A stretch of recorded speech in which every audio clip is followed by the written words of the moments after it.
शुभ संध्या।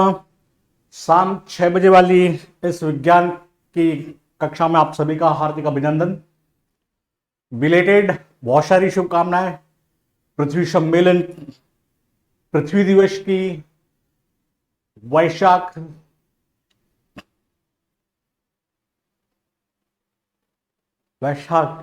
नहीं, आखा तीज की, ईद की और हमारी प्रारंभ होने वाली कक्षा की।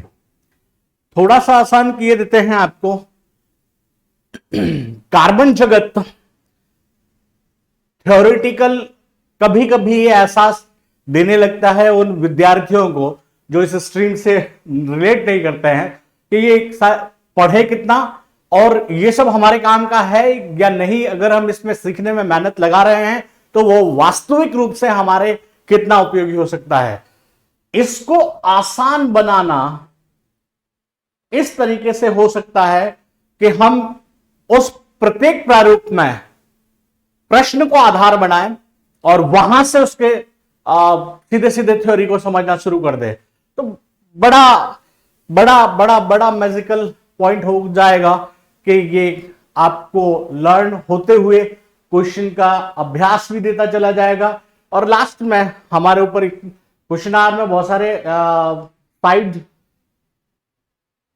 चांसेस रहेंगे कि ज्यादा वो क्वेश्चन और लाए जाएं जो किसी न किसी परीक्षा में या आपके स्तर की परीक्षा में पूछे गए हैं। तो वो आसान किए देता है क्योंकि अभ्यस्त भी आप हो चुके हैं, तो वहां आपके लिए भी सरलीकृत होगा। प्रारंभ करते हैं हम इसको। कार्बन और हाइड्रोजन के यौगिक को हाइड्रोकार्बन कहते हैं। ये चीज तो आ चुकी। कार्बन और हाइड्रोजन ये जो कॉम्बो होगा वो हाइड्रोकार्बन कहलाएगा किसी भी रूप में। संतृप्त हाइड्रोकार्बन का उदाहरण है एल्केन, एल्काइन, एल्केन और एल्काइन दोनों या इनमें से कोई नहीं। अब ये आपको रिकॉल करना है। हाइड्रोकार्बन में आपने 3 हाइड्रोकार्बन पढ़े थे। एक पढ़ा था एल्कीन, एक पढ़ा एल्काइन और एल्केन से प्रारंभन था इसका। एल्केन, एल्कीन और एल्काइन, जिसका अपन सूत्र पढ़ा था कि महाराणा प्रताप के बचपन का नाम कीका था, तो के कीका, एल्केन, एल्कीन और एल्काइन।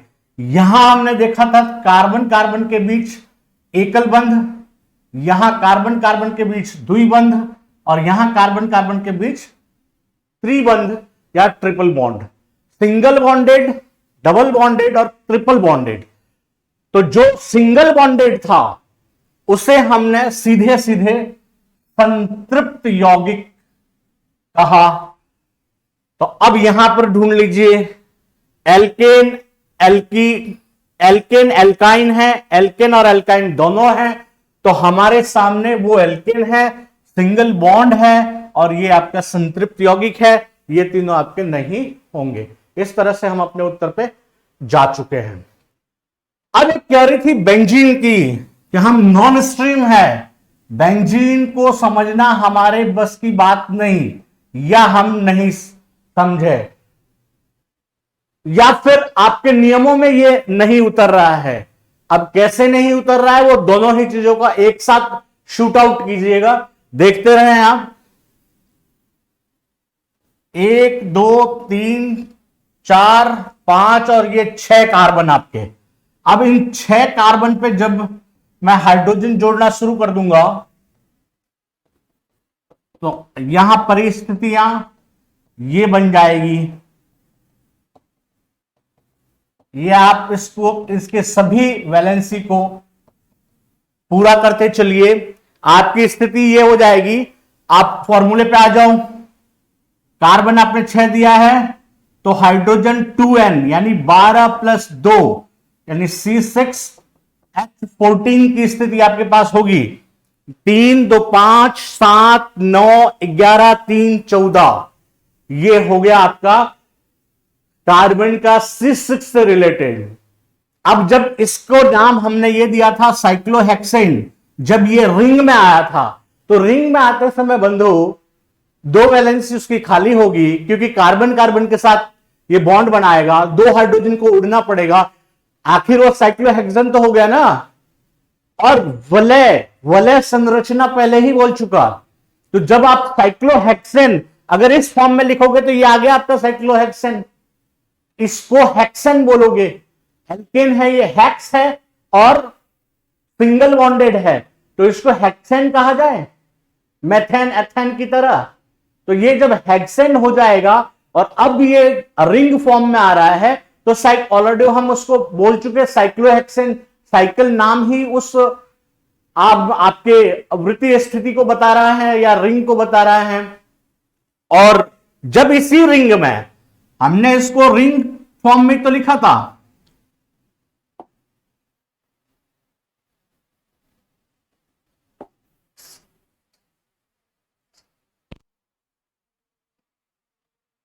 इसी रिंग में ये अपनी रिंग थी,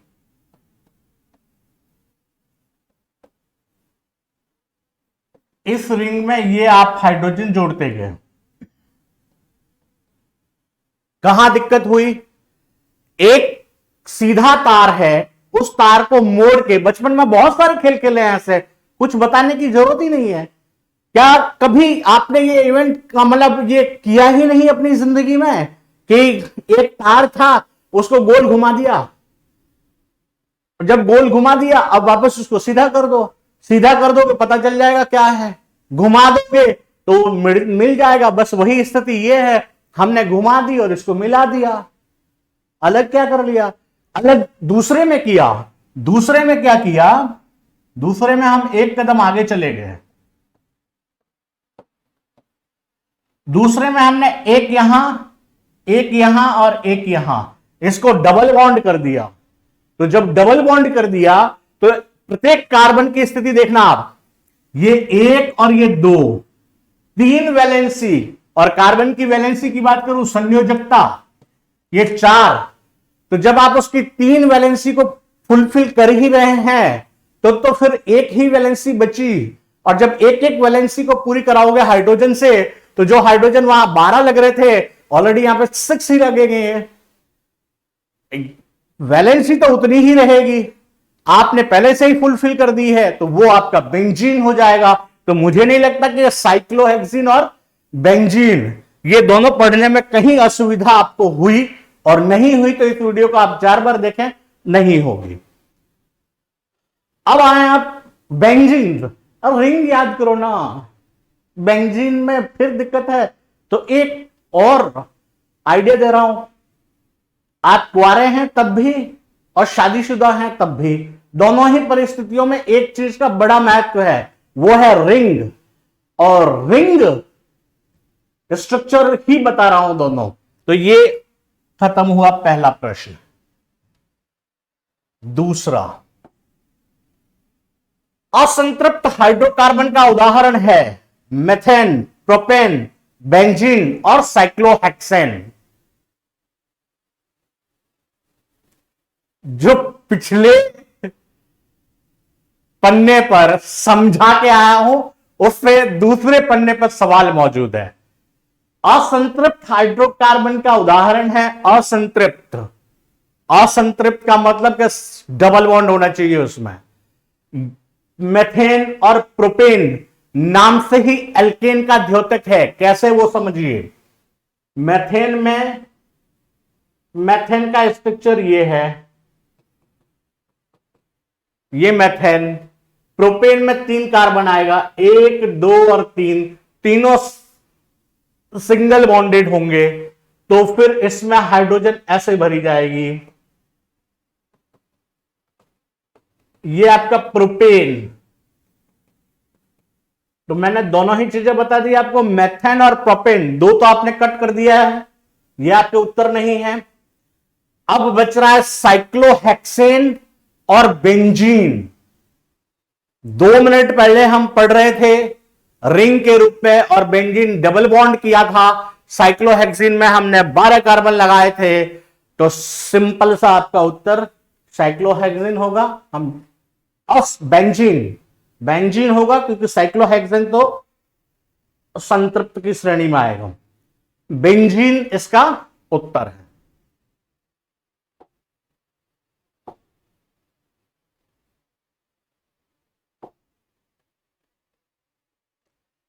ऐसे यौगिक जिनका आणविक सूत्र समान हो लेकिन संरचना जिनकी भिन्न हो, वो कहलाएगी समावयवी।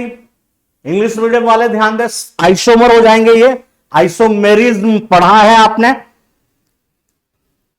एक जैसे जब हो जाते हैं तो वो समावयवी कहलाते हैं। आयनिक प्रतिस्थापी में सब्स्टिट्यूट आ गया और असंतृप्त में आपके अनसैचुरेटेड हो जाएगा। आपका उत्तर जो होगा वो समावयवी होंगे।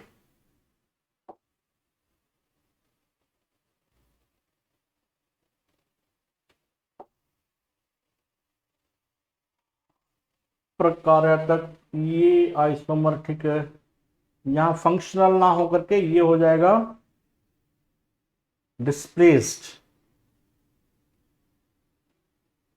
विस्थापित। ऑल ऑफ दिस यौगिकों में हाइड्रोजन को विस्थापित करने वाले तत्वों को विषम परमाणु कहते हैं। जो हाइड्रोजन को विस्थापित करते हैं, आएंगे आपके साथ क्या क्या चीजें हैं। इनसे कार्बनिक यौगिकों को विशिष्ट गुण मिलते हैं और इनको हम कहते हैं समावयवी समूह, विस्थापित या प्रक्रियात्मक सबसे ऊपर दे रखा और उपयुक्त सभी में है। इनके लिए एक अच्छा सा नाम आएगा, वो आएगा प्रकार्यात्मक समूह, फंक्शनल ग्रुप बोलते हैं इसको। जब आप केमिकल लिख रहे होंगे, जैसे ये था, अभी आपने एक मेथेन बनाया था, ये मेथेन है, इसकी क्रिया जब क्लोरीन के साथ होगी तो ये क्या करेगा, एक Cl से विस्थापित कर देगा। एक Cl का विस्थापन यहां ले आएगा और HCl के रूप में युगोत्पाद बना देगा। यानी ये H जो है इसके एक Cl के साथ निकल जाएगा और इसका एक Cl इसके अंदर आ जाएगा। अब ये जो बनने वाला उत्पाद था वो CH3Cl बना है। बड़ा उपयोगी है ये, उपयोगी अस्पतालों में है। निश्चेतक बोलते हैं इसको, निश्चेतक। धीरे शानदार तरीके से रुमाल पे 2 डॉट डाल के अगर सुंघा दिया तो पता ही नहीं चला कि हम त्वरित रूप से कहीं पहुंच गए।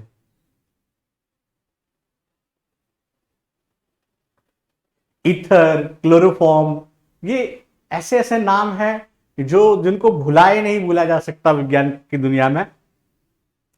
यहां पे CH3Cl बना दिया है इसने, तो ये जो Cl आके जुड़ा है ये आपका फंक्शनल ग्रुप है और इसको हैलोजन बोला जाता है।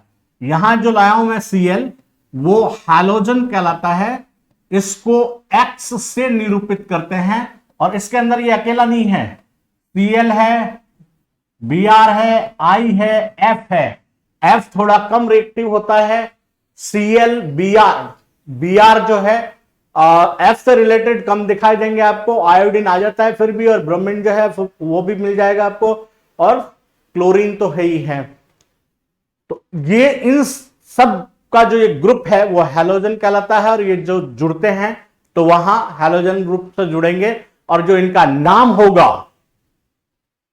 नाम होगा वो इनके हैलोजन के उपसर्ग नाम से होगा। जैसे अगर ब्रोमो, ये मेथेन था, क्लोरोमेथेन इसका नाम हो जाएगा क्योंकि यहां Cl प्रतिस्थापक के रूप में आया है, तो क्लोरो उपसर्ग के रूप में जुड़ेगा क्लोरोमेथेन। अगर यहां पे Br जुड़ता तो ब्रोमो, आयोडीन जुड़ती तो आयोडो, इस तरीके का ये। और ऐसे ऐसे प्रक्रियात्मक समूहों और भी हैं।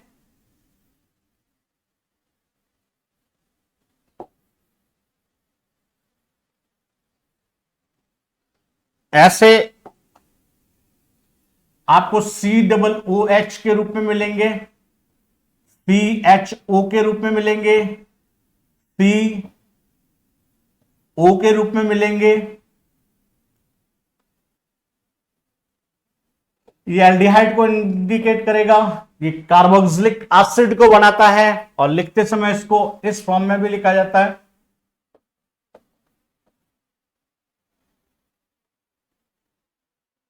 ये कीटोन को दिखाएगा, कीटोनिक समूह के लिए। तो ये वो सारे प्रक्रियात्मक समूह है, फंक्शनल ग्रुप है, जो इनको विस्थापित करते हुए अंदर जाते हैं और फिर अपना एक विशिष्ट गुण जो है वो दिखाते हैं। तो इनसे रिलेटेड केवल एक सूत्रात्मक रूप पे आपको रुकना है, बाकी ज्यादा इतना है नहीं।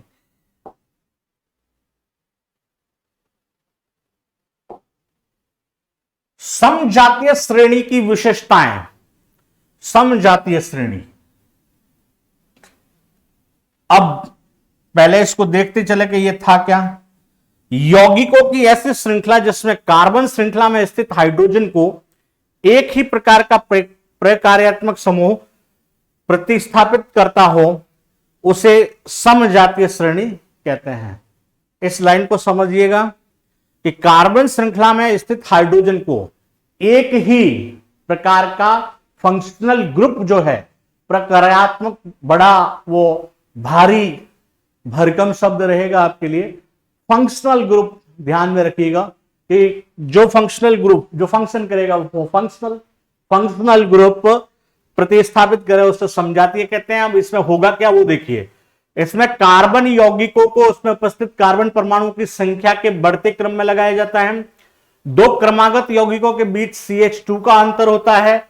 दो क्रमागत यौगिकों के आणविक द्रव्यमान में 14 यूनिट का अंतर होता है। अब इसको एक बड़े सरल रूप से समझ लीजिए। तीनों ही जो उदाहरण है आपको थोड़ी सी दुविधा देंगे दो पल के लिए। समजातीय श्रेणी, नाम से पता चला कि एक ही जाति की श्रेणी होनी चाहिए, यानी जो विस्थापित हो रहे हैं उसका क्रम जो है वो समान होना चाहिए। अब हम इसको समझें। मैं एल्केन के उदाहरण से आपको एक्सप्लेन कर दूं इसे। एल्केन का हमारा फॉर्मूला था CnH2n+2। इसका मतलब ये हुआ कि ये अगर C1 है तो H4 होगा, C2 है तो H6 होगा, C3 है तो H8 होगा और C4 है तो H10 होगा। ये सीरीज आ रही है, सीरीज इस फॉर्मूले पे आधारित। कार्बन जब मैंने एक लिया तो हाइड्रोजन का दुगुना क्या हो जाएगा, 2, और उसमें 2 जोड़ा 4। 2 लिए तो 2 दूनी 4 और जोड़े 2 6, 3 दूनी 6 जोड़े 2 8, 4 दूनी 8 और जोड़े 2 10। ये हो गया आपका। अब इसका जादू देखना है कि इसमें हुआ क्या था। गौर से देखिएगा इसको कि इन दोनों में डिफरेंट क्या आएगा। ये आएगा डिफरेंट CH2, फिर इसमें आप देखिए अंतर CH2 और इसमें आप अंतर। तीनों में ही जो तीनों बन रहे हैं उस तीनों में जो अंतर आ रहा है वो CH2 का आ रहा है। तो CH2 तीनों ही बार समान है। ऐसा नहीं हुआ कि एक बार CH2 आया और एक बार CH3 आ गया या CH5 आ गया तो फिर वो समजातीय नहीं होता, वो विजातीय होता, विषम जातीय हो जाता, हेटेरोजेनस हो जाता। होमोजेनस कभी नहीं होता। होमो कब हुआ है, जब वो समान है। तो पहली फुलफिलिंग को देखिए कि इसमें कार्बन यौगिकों को उसमें उपस्थित कार्बन परमाणु की संख्या के बढ़ते क्रम में लगाया जाता है। तो ये कार्बन संख्या के बढ़ते क्रम आ रहे हैं। C1 था, 2 हुआ, 3 हुआ, 4 हुआ। ये तो बढ़ते हुए क्रम वाली बात आ गई। दो क्रमागत यौगिकों के बीच CH2 का अंतर होता है, तो ये आपके ये CH2 का अंतर साबित कर दिया। तीसरा, दो क्रमागत यौगिकों के आणविक द्रव्यमान में 14 यूनिट का अंतर आता है। थोड़ा सा अपने ज्ञान को रिकॉल कीजिएगा। कार्बन की का द्रव्यमान कितना, 12। हाइड्रोजन का द्रव्यमान कितना, 1। हाइड्रोजन कितना जुड़ रखा है इसमें, 2। तो कितना हो गया, 2। 12 और 2 का एडिंग कितना हो जाएगा, 14। ये यूनिट आ गई आपकी। तो इसका मतलब इसका उत्तर क्या होगा? उपर्युक्त सभी। टिक ट्रिपल है। आइए नेक्स्ट पे। दहन का उदाहरण दर्शाता रासायनिक समीकरण कौन सा है? दहन, जलना बोलते तो जल्दी समझते हैं, क्योंकि प्रकृति में या दुनिया में ये जलना ज्यादा व्याप्त है। चाहे कोई किसी से जल रहा हो या कहीं जलाना हो, हर जगह जलना ज्यादा है। लेकिन विज्ञान अभी भी इसे बड़े आदर से, बड़े सम्मान से दहन शब्द का प्रयोग करके निरूपित करता है। तो अपन बात दहन से ही करेंगे। जो कंबशन बता रहा है वो उसका उदाहरण कौन सा है? तो दहन में अपन ने बात की थी कि कार्बन का जलना ये दहन होता है। कार्बन किसी भी रूप में जले, वायु की उपस्थिति में, शर्त उसमें शामिल थी। कार्बन ऐसा नहीं कि कहीं उठा के जला दो। कार्बन के जलने के लिए ऑक्सीजन की आपूर्ति अवश्यंभावी है और होनी ही चाहिए, तभी वो जलेगा। तो कार्बन जब वायु की उपस्थिति में जलता है तो ये CO2 ऊष्मा और प्रकाश मुक्त करता है। लग रहा है कि ये दहन है, और दहन का सर्वोत्तम या कहें सर्वव्यापी या कहें सबसे सरल उदाहरण यही है। तो हमें चेक दो और करने हैं। ये मेथेन है, और मेथेन की वापस वायु की उपस्थिति में क्रिया बता रहे हैं। क्योंकि वहां कार्बन मौजूद है, वो कार्बन अंश है, और ये और जलकर वापस दे क्या रहा है वो देख लीजिए। तो CO2 H2O प्लस ऊष्मा एवं प्रकाश, तो ये भी आ रहा है आपके। फिर ये है आपका एथेनॉल। एथेनॉल ऐसा नाम बताते हैं जो सब समझेंगे, एग्जैक्टली समझेंगे। ये शराब है, एथेनॉल। हाँ, इसको अगर मेथेनॉल बदल दो तो फिर ये हानिकारक है। कोई प्रयोग किसी समय गुरुजी बताते थे, एथेनॉल लैब में लाता था तो वो गायब हो जाती थी। केमिस्ट्री का ज्ञान लगाया, उसे मेथेनॉल में कन्वर्ट किया, तो जो गायब करने वाला था वो खुद ही सरेंडर मोड में आ गया। क्योंकि ये नेत्र ज्योति और नर्वस सिस्टम दोनों पे बड़ी तेजी से आक्रमण करता है यदि मेथेनॉल स्वरूप में हो। एथेनॉल में ये सुरक्षित है। एथेनॉल के तो बहुत सारे काम हैं। प्योर एथेनॉल जैव प्रौद्योगिकी में भी उपयोगी है, और वैसे उपयोग तो सब जानते हैं। एथेनॉल या शराब का दहन बता दिया गया है ये। तो यह भी आपके दहन के रूप में आ चुका। तो आपको ऑल ऑफ दीज पे जाना होगा। दहन का उदाहरण ये तीनों समीकरण दिखा रहे हैं। और याद रखिएगा यहां पर जो कार्बन पढ़ रहे हैं ना, तो कार्बन इस टॉपिक में भी 4 कार्बन की मुख्य समीकरण इंडिकेट कर रहे हैं। ये पहला अपने पास आ गया है। पहला था दहन, एक है संकलन, एक आएगा आपका ऑक्सीकरण जिसमें KMnO4 की बात करेंगे, और चौथा होगा आपका हाइड्रोजनीकरण।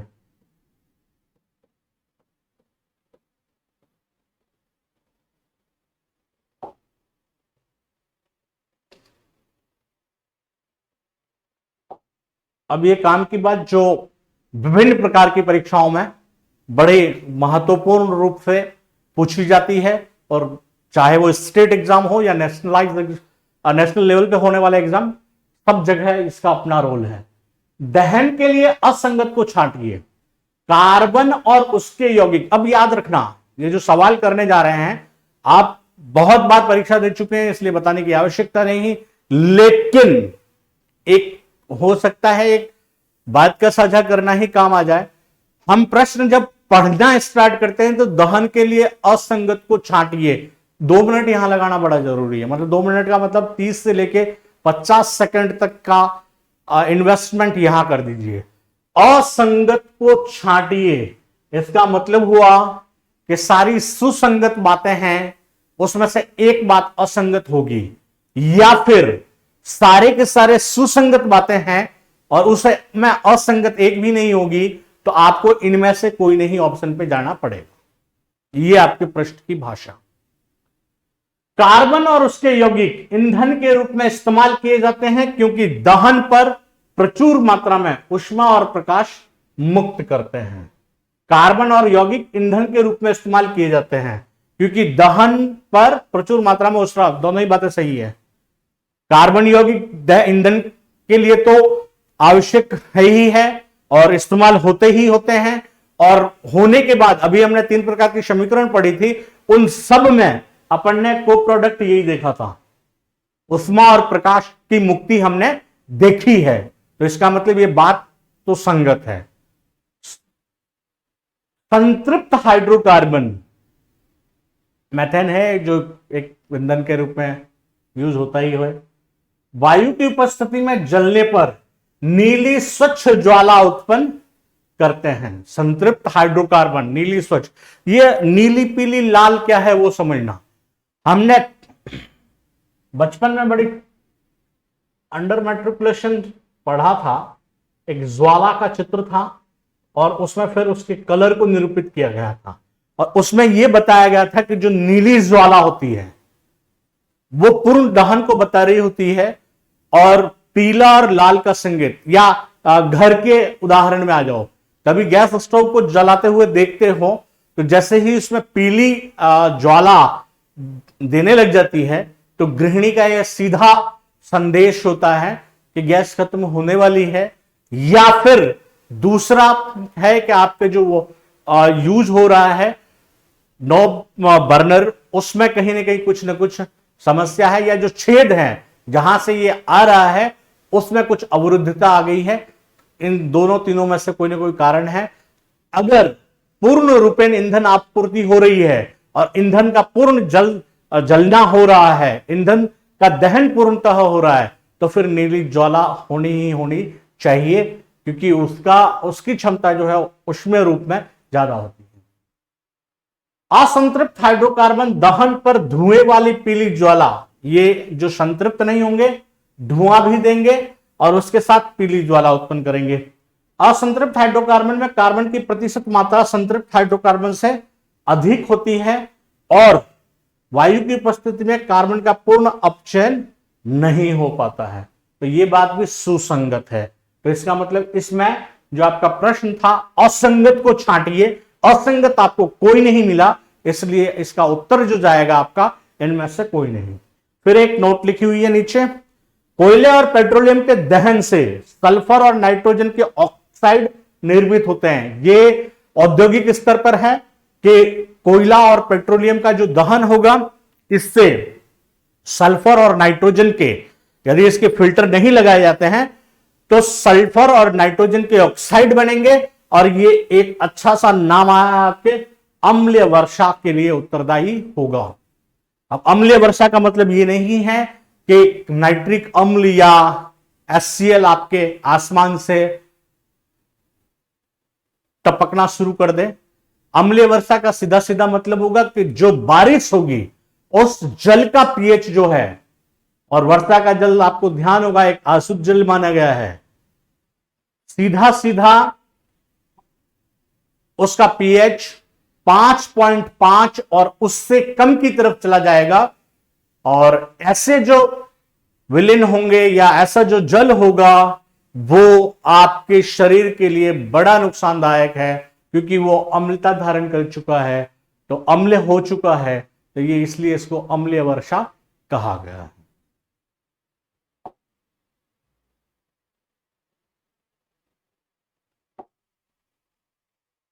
दिए गए समीकरण के लिए तर्क संगत है।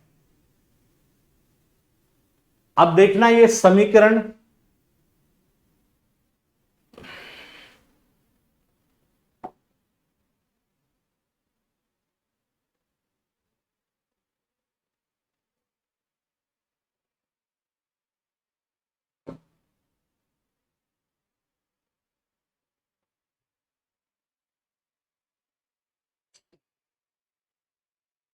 आर, हालांकि इसको लिख ही देता हूं मैं आपके लिए,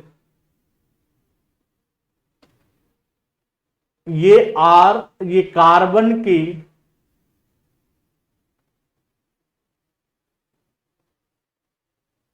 ये स्थिति है और निकेल अथवा पैलेडियम, निकेल अथवा पैलेडियम उत्प्रेरक की स्थिति होगी, इसमें हाइड्रोजन जुड़ती है और ये इस फॉर्म में वापस आ जाता है। अब ये सामान्य जानकारी इसकी दूं। अब यहां पर नजर डालेंगे आप, एक द्विबंध दिखाई देगा, ये यहां पर ये सिंगल आबंधन है। इसका मतलब यह हुआ कि ये यौगिक जो था वो असंतृप्त यौगिक था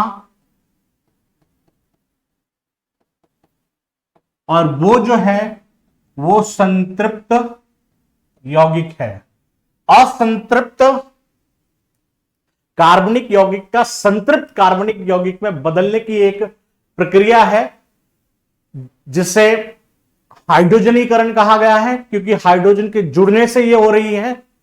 इसके लिए उत्प्रेरक बड़े काम के हैं, एक या तो इसमें निकेल यूज होगा या फिर पैलेडियम, जिसको पीडी से निरूपित करते हैं, उपयोग में लिया जाएगा। यहां तक तो है साइंटिफिक सारी बातें। नॉन साइंटिफिक बात में ये आपका वशीय तेल है जिससे वशीय घी बनाया गया है, या आप ऐसा कहें कि ये वशीय तेल था जिससे वनस्पति घी बनाया गया है। आजकल तो रिफाइंड ऑयल के मार्केट में आने के बाद उनको हटना पड़ा कंपटीशन में, अन्यथा डालडा का प्रयोग यदि आप लोगों को याद हो तो आज से कुछ साल पहले तक घी के रिप्लेसमेंट के रूप में घरों में यूज होता था।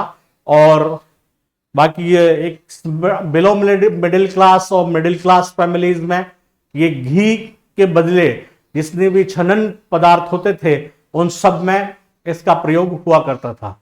अब यहां एक बड़ा लॉजिकल पॉइंट है, ये जो असंतृप्त यौगिक होते हैं वो हमारे लिए बड़े काम के हैं, उपयोगी है, और ये हमारे शरीर के लिए हानिकारक है। तो हो सकता है कि जो मार्केट ने चेंज किया है वो हमारे हितकारी निर्णय को पढ़कर किया हो, अब ये कह नहीं सकते, लेकिन हुआ है, क्योंकि वो मार्केट से अब आज की तारीख में आप किसी किराना स्टोर पे जाके डालडा मांगे तो असंभव है। असंतृप्त हाइड्रोकार्बन से संतृप्त हाइड्रोकार्बन बनने की प्रक्रिया हाइड्रोजनीकरण, ये सही बात है। वनस्पति तेल से वनस्पति घी निर्माण की विधि है। निकेल या पैलेडियम उत्प्रेरक की उपस्थिति में संपन्न होने वाले कार्बन की संकलन अभिक्रिया, मैंने कुछ देर पहले बताया था कि कार्बन की 4 मुख्य अभिक्रियाओं को पढ़ रहे हैं अपन, उसमें से संकलन का ये उदाहरण हो गया। और ये उपर्युक्त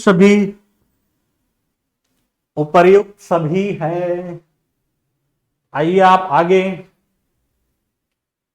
ये आपका कार्बन और इसके यौगिक का पार्ट 3 है जिसको क्वेश्चन फॉर्म में बदल दिया गया है।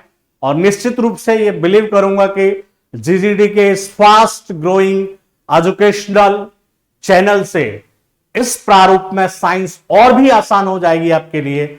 और जिस तरह से आप स्टडी जो जनरल नॉलेज की करते हैं उसके पैरेलल आपको ये भी मिले तो बेटर है कि दोनों ही तरफ से जो महासागर में से 5 मोती, दुआ है कि 8 मोती होने चाहिए, वो हम प्राप्त करके रहें। CH4Cl2 सनलाइट की उपस्थिति होगी और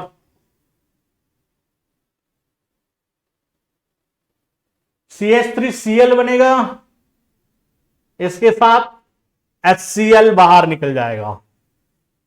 अभिक्रिया का प्रकार है प्रतिस्थापन, संकलन, 1 और 2 दोनों, इनमें से कोई नहीं। इस पे बहुत सारा डिस्कशन हो चुका। प्रतिस्थापन था क्योंकि प्रतिस्थापित किया था, तो ये कार्बन के उस 4 प्रकारों में से एक और आपका क्लियर।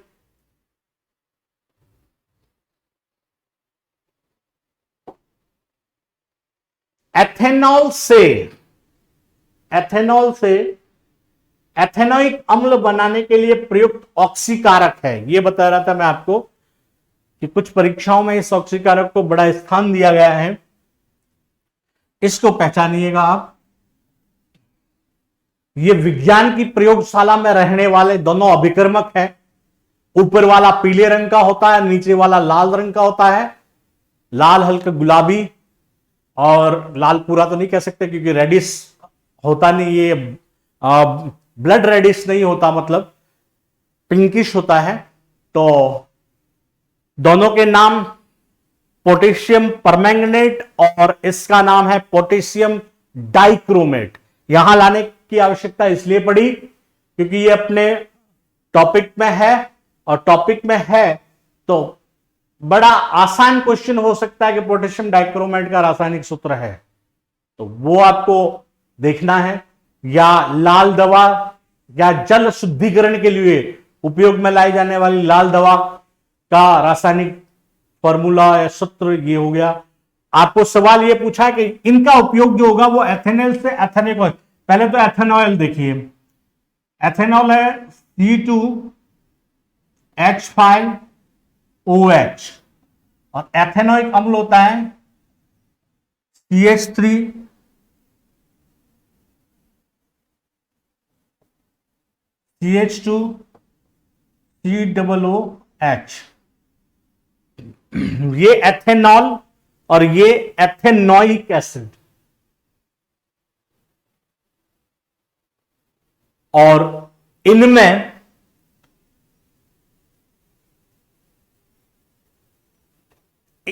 इसके साथ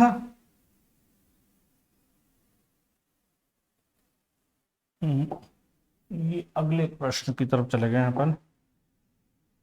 एथेनॉल CH3CH2OH, इससे CH3COOH, acetic acid.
Permanganate,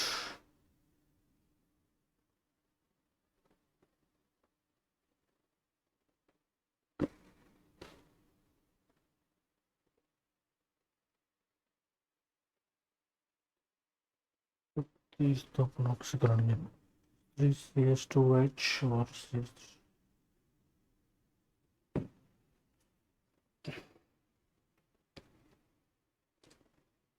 ethanol से एथेनोइक अम्ल बनाने के लिए प्रयुक्त ऑक्सीकारक है अम्लीय पोटेशियम डाइक्रोमेट, क्षारीय पोटेशियम परमैंगनेट, एक और दो दोनों ही उपयुक्त है और इनमें से कोई नहीं।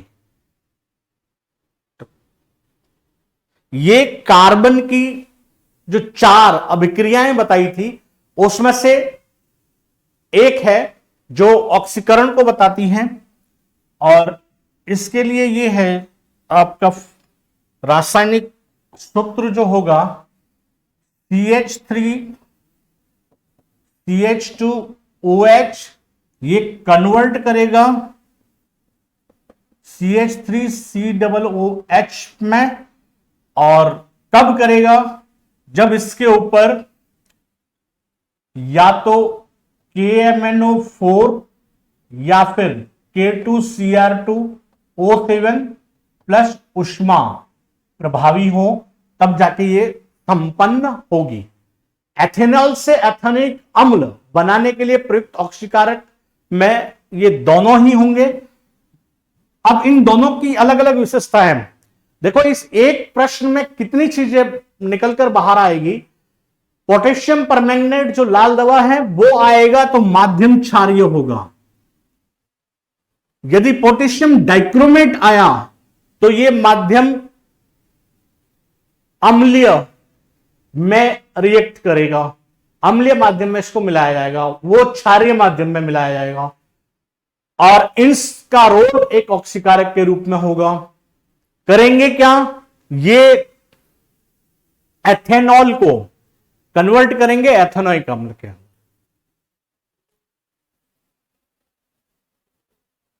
तो ये आपका उत्तर है कि 1 और 2 दोनों ही उपयुक्त है।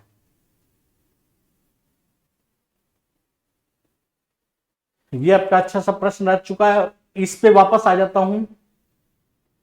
K2Cr2O7 पोटेशियम 2 के लिए डाई और क्रोमेट, CRO को क्रो बोला जाएगा ना। ये आपको याद करने में मुसीबत नहीं बने, इसके लिए एक बार समझ लेना। K2Cr2O7, K को पोटेशियम हम जान चुके, Cr2O7, तो अगर मैं यहां CRO लिखूं सीधा तो इसको क्रो बोलेंगे, तो पोटेशियम, और इसके लिए दो के लिए डाई, ये पोटेशियम डाई क्रोमेट।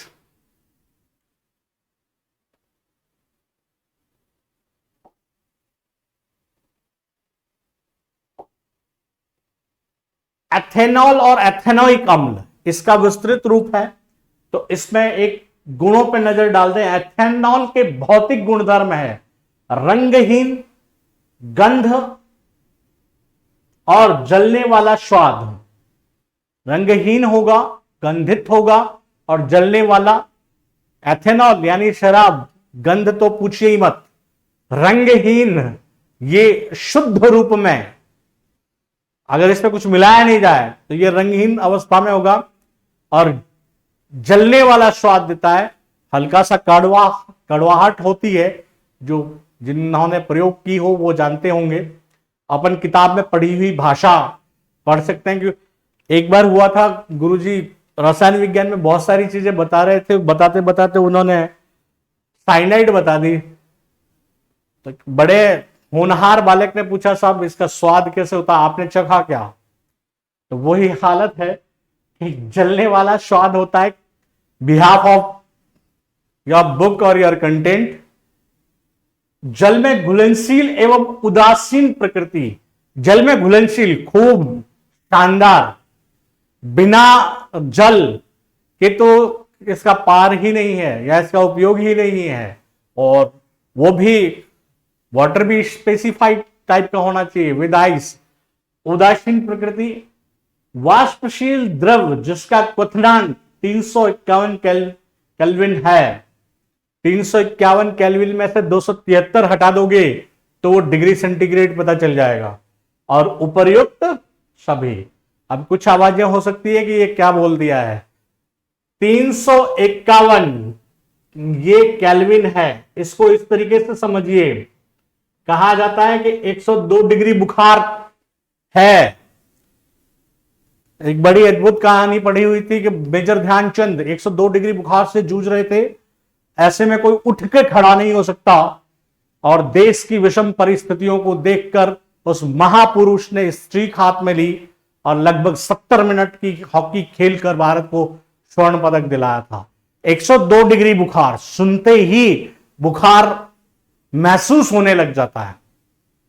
तो ये 102 डिग्री सेंटीग्रेड नहीं है, ये फ़ारेनहाइट में है, क्योंकि हमारा बॉडी टेम्परेचर 37 डिग्री और कुछ बिंदु तक ही ऊपर जा सकता है। उसके बाद अगर बढ़ गया तो फिर नापने वाले ही रहेंगे, हम जिनका मापन हो रहा है वो कहीं और ही होंगे।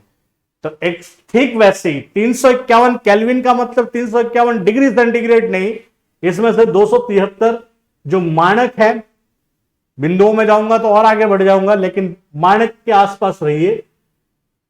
ये 8 बचेगा,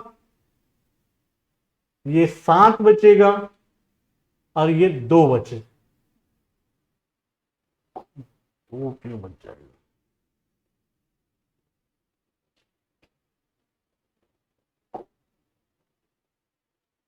दो सौ तिहत्तर।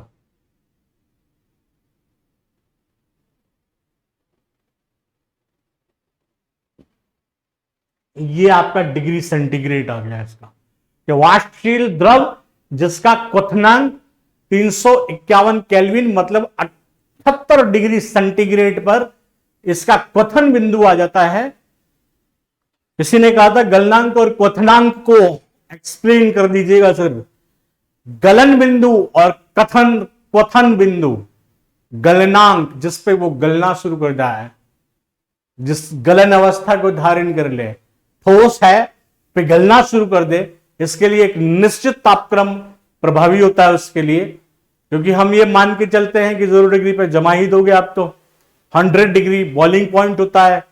तो वो बॉइलिंग पॉइंट कहां से आया? जहां से उसका उबलना शुरू हो जाएगा वो क्वथन बिंदु होगा। क्वथनांक के रूप में निरूपित करते हैं। मेल्टिंग एंड बॉइलिंग पॉइंट नाम से ही पता चल जाता है टेम्परेचर। अब मेल्टिंग और बॉइलिंग पॉइंट का मतलब वो नहीं होता कि निर्दिष्ट बिंदु, वो फिर जाना पड़ता है आपके उस तापक्रम बिंदु पे जहां पे ये प्रक्रियाएं शुरू होती है।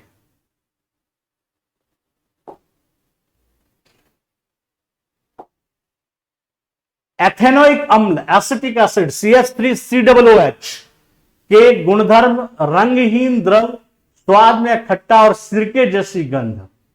क्वथनांक 391 केल्विन। शुद्ध एथेनोइक अम्ल शीतलन करने पर बर्फ की तरफ जम जाता है। ये लेबोरेटरी में पड़े भी रहते हैं और शुद्धता में है। अगर ये कई बार ठोस के रूप में निकालने होते हैं। उपर्युक्त सभी, तो यहां पर भी यही उत्तर है क्योंकि ये सारे इसके कैरेक्टर्स हैं। और यहां नीचे जो एक लाइन लिखी हुई है वो आपकी बहुत काम की है, वो ये है कि शुद्ध एथेनोइक अम्ल शीतलन करने पर बर्फ की तरह जम जाता है। इसे ग्लेशियल एसिटिक एसिड कहा जाता है। यदि प्रश्न तय करने का मौका मिले तो एक संभावित व्याख्याता प्रश्न पत्र में यह प्रश्न होना चाहिए। ग्लेशियल एसिटिक एसिड बहुत उपयोगी है, उतना ही पढ़ने में अच्छा लगता है और उतने ही अंदर की लाइन है, क्योंकि उस नोट पे जब आप पार्ट टू पार्ट पढ़ेंगे तब इस पे पहुंच पाएंगे। ग्लेशियल एसिटिक एसिड नॉर्मली आपके एथेनोइक अम्ल को कहते हैं।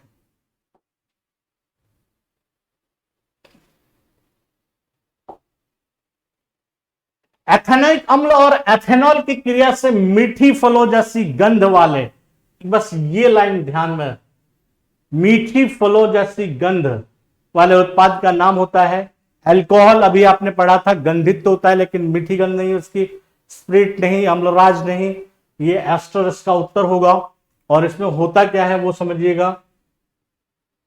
C2H5OH ये तो है आपका एथेनॉल, और CH3CH2COOH ये है एथेनोइक अम्ल।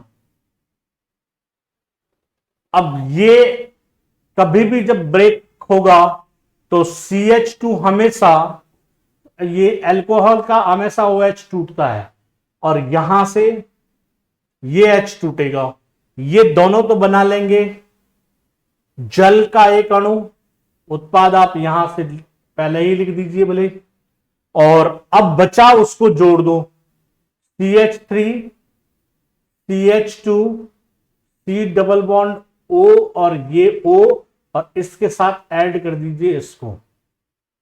इसी का नाम एस्टर है। और इतना मैंने लिखा और बनाया इसलिए है कि गलती से अगर कभी इसका सूत्र पूछ दे, एस्टर का रासायनिक सूत्र, तो हमें पता होना चाहिए। बहुत है, अगर हमें नहीं भी आ रहा हो, परीक्षा के दौर में बैठे हैं, परीक्षा भवन में बैठे हैं, एस्टर का फॉर्मूला नहीं जानते, लेकिन ये जानते हैं कि एथेनॉल और एथेनिक अम्ल से बनता है, तो हम थोड़ी सी पेन चला देंगे और उसमें से कुछ भी नहीं करेंगे, HOH को बाहर फेंक देंगे। HOH, अब OH किस में से तोड़ेंगे? अल्कोहल में से, तो पीछे H वहां बचा, एक HOH को बाहर फेंका और इन दोनों को आपस में मिला दिया। तो बेटर है, यहां तो ये मिलेगा नहीं, यहां इसकी जगह खाली बची है, यहां लाके उसको जोड़ दो। तो यहां जोड़ते ही आपके पास एस्टर का सूत्र आ जाए।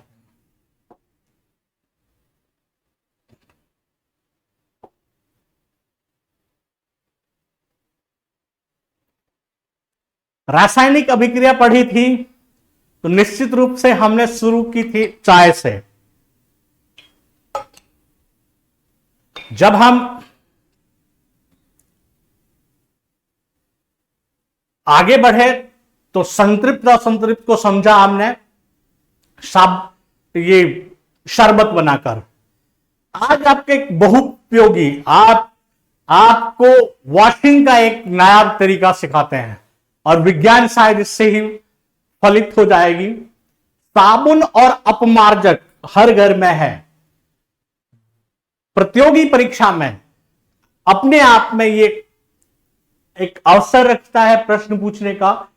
साबुन लंबी श्रृंखला वाले कार्बोक्सिलिक अम्ल के सोडियम पोटेशियम लवण होते हैं। कई बार कई एग्जाम में ये पूछे जा चुके हैं।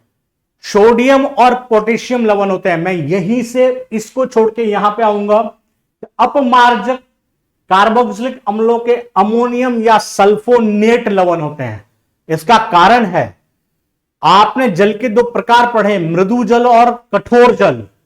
कठोर जल वो जो इस प्रक्रिया में झाग नहीं उत्प्लवित करता, और मृदु जल वो जिसमें आसानी से झाग हो जाते हैं, जिससे सफाई जो है या जो अवशिष्ट है आसानी से निकल जाएगा। तो वो सोडियम पोटेशियम लवण होते हैं, ये अमोनियम या सल्फोनेट लवण होंगे। केवल मृदु जल में सफाई करते हैं, ये कठोर और मृदु दोनों के लिए। एक्चुअली में जब साबुन असफल हुआ तभी अपमार्जक की उत्पत्ति हुई थी, और सिद्धांत आगे आ जाएंगे। साबुन अणु में ये जल रागी आपका सिरा होगा और ये जल विरागी सिरा है। इनका क्या रोल है आगे आएंगे।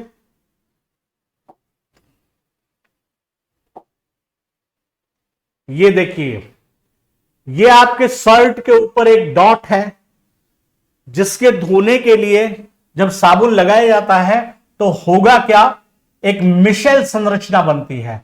मिशेल संरचना में ये जल जो रागी है वो जल की तरफ, और जल विरागी जो है इसके डॉट की तरफ चली जाए, सिरा इसकी तरफ चला जाएगा, और इसके बाद इसको धीरे धीरे वहां से एब्जॉर्ब करना शुरू करेगा।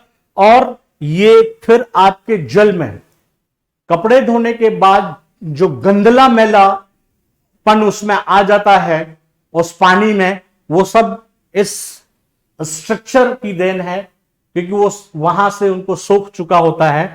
साबुन का मिसल मेल्ट को पानी में घुलाने में मदद करता है और कपड़े साफ हो जाते हैं। साबुन कठोर जल में उपस्थित मैग्नीशियम कैल्शियम लवण के साथ अभिक्रिया करके स्कम बनाता है, और ये स्कम उसको ये कारण बता दिया।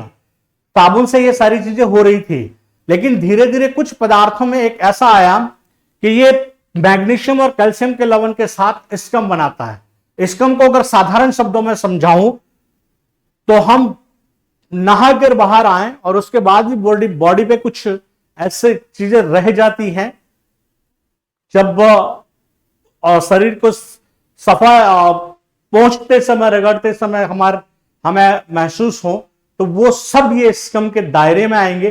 ठीक उसी से निजात पाने के लिए अपमार्जक का उपयोग हुआ था, और अपमार्जक ने एक साथ दो काम किए, एक तो स्कम से छुटकारा दिया, दूसरा कठोर जल में भी अपनी उपयोगिता सिद्ध की, तो वो साबुन से ज्यादा कारगर रहा।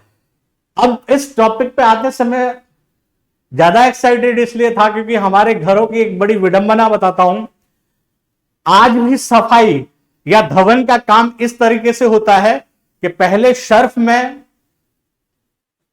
कपड़े डाल दिए जाते हैं, वो कुछ देर भीगते हैं, फिर बाहर आकर उसको शानदार तरीके से साबुन रगड़ा जाता है, और उसके बाद ये माना जाता है, अधिकांश घरों में ये माना जाता है कि सफाई हुई है।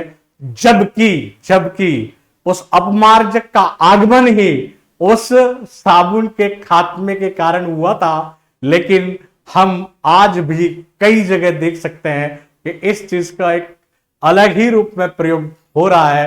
तब लगता है कि ये पढ़ाई वह हर जगह होनी आवश्यक है। कार्बन और उसके यौगिक के इस प्रश्नोत्तरी बिना रटे सीखने की क्लास में आप सभी का स्वागत था, और आप सभी को बहुत बहुत शुभकामनाएं देते हुए शुभ संध्या की ये क्लास शुभ संध्या करते हैं। जय हिंद, जय भारत।